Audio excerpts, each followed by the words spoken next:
lumabas lang siya nung sinabi ko may gagawin ang ombudsman tungkol dyan. So, it's a surprise, secret decision that came out.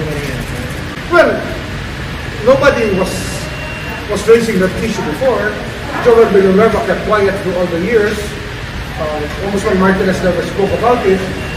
Diba parang secret decision siya? Alam niyo ba yun? Did you know about it? Nobody knows about it. Well, harassment, it's not harassment.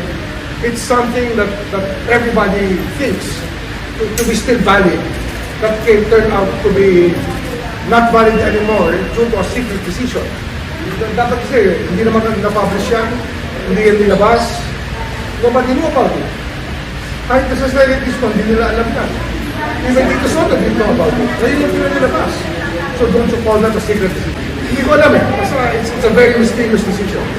Kasi nga, it's a public interest decision. He ran for public office, he was elected senator. So it's a very newsworthy thing. And it's something that is in the public interest.